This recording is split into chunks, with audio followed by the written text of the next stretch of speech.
Le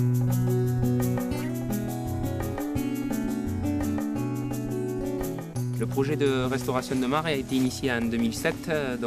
Au départ, c'est une enquête au niveau des chasseurs sur 4 cantons du département, canton de Caussade, Montpezat, Saint-Antonin et Caylus, qui représentaient 33 communes. Et après un inventaire au niveau des chasseurs, il a été recensé plus de 400 mares, donc 419 mares exactement. La Fédération des chasseurs en 2012 a souhaité relancer le projet avec la restauration des mares. Donc elle s'est entourée de nombreux partenaires tels que le CPIE, l'Agence de l'eau, le Conseil général, le Conseil régional et d'autres organismes afin de trouver les meilleures solutions pour restaurer chaque mare. De par les 419 mares sélectionnées au départ, 35 ont été retenues pour cette restauration à partir de 2012. Déjà de par la zone de Cosse où il y a très peu de zones humides, on va éviter qu'il y ait plus d'1 kilomètre entre chaque point d'eau pour que la faune sauvage en général puisse bénéficier de cet abreuvement, notamment en période estivale. Les mares, pour nous, l'agence, c'est un sujet qui peut paraître un peu à la marge, puisque nous, ce qui nous intéresse d'abord, c'est les milieux humides, donc ces zones un peu de transition, temporaire, permanent. Mais finalement, les mares, c'est aussi un lieu où se jouent beaucoup de choses. Déjà, le milieu qui est en lisière est par lui-même une zone humide.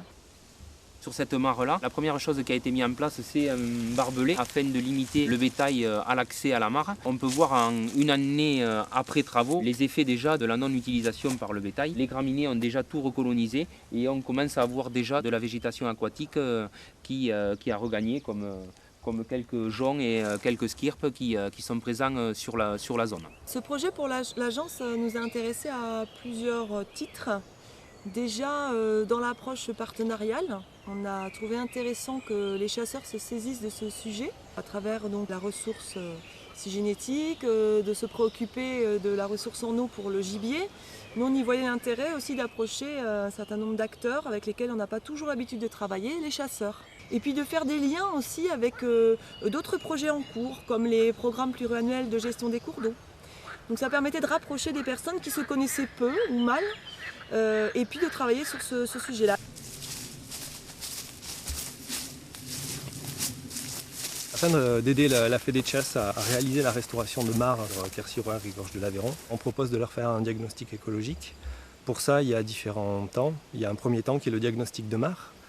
Donc on regarde un petit peu comment est l'état général de la mare. Est-ce que les niveaux d'eau sont hauts, bas? Est-ce que c'est envasé? Est-ce qu'il y a des effondrements de berges? Est-ce qu'il y a du pâturage qui se fait sur les pentes?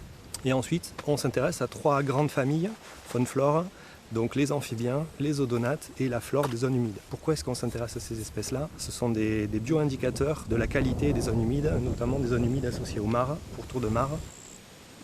Il y a un juste milieu à trouver en fait entre l'ouverture de la mare, parce que l'ouverture de la mare ça veut dire aussi permettre au soleil de venir taper sur des faibles épaisseurs d'eau, donc favoriser l'évaporation et du coup les eaux ont envie de partir, les pontes peuvent s'assécher en fait et pas finir leur cycle de reproduction, les têtards peuvent rester coincés sur des points d'eau qui rapidement s'assèchent. Mais d'un autre côté aussi c'est très intéressant de remettre en lumière une mare parce que la végétation va partir, ça va donner des supports de ponte à nos amphibiens, ça va donner du soleil, permettre d'accélérer le cycle de développement des pontes et des têtards aussi. Il faut de tout en fait. Chaque mare a ses spécificités et si on peut avoir sur une même mare tout ça, des pentes douces, un milieu un peu ombragé, un milieu très profond qui ne gèle pas en hiver, un milieu de faible profondeur où les eaux chauffent rapidement, des pentes sinueuses aussi, essayer que chacun trouve sa place dans les aménagements qui sont faits à cette mare.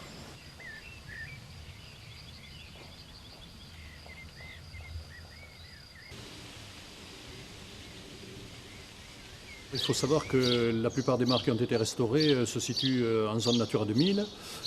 L'avantage évidemment c'est de restaurer une biodiversité qui a disparu depuis très longtemps. La déprise agricole sur notre secteur a été très marquée puisque les terres étaient très pauvres et déjà au début du XXe siècle une partie des agriculteurs avaient quitté le territoire les laissant à l'abandon.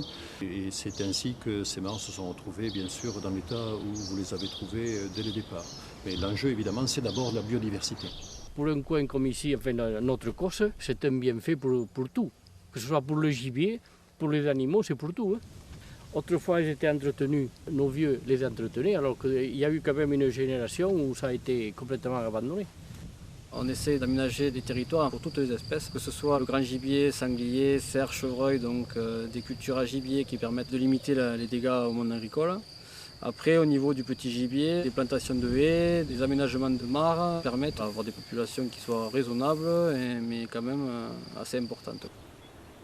Sur ces 3 ans de restauration de mares, le bilan est très positif. Au travers de cette expérience, la Fédération des chasseurs s'est quand même aussi rapprochée à la fois des propriétaires locaux, du monde agricole, parce que les mares appartenaient à la fois à des propriétaires privés, des fois à des agriculteurs. Tout cet ensemble a tissé des liens à la fois avec le monde agricole, les collectivités territoriales qui ont été aussi bien concernées parce que de nombreuses mares appartenaient à des communes. Tout cet ensemble a permis de maintenir un patrimoine dans cette zone du Quercy-Rouergue et à maintenir une biodiversité ordinaire sur tous ces milieux qui, de par la déprise agricole, sont en perte totale, où en fait les mares sont vouées au comblement si rien n'est fait. On peut espérer et supposer que dans le futur, cette expérience qui a été faite dans ces 4 cantons soit renouvelée sur d'autres cantons du département afin de maintenir toutes ces micro-zones humides dans ces secteurs qui sont souvent en déprise agricole.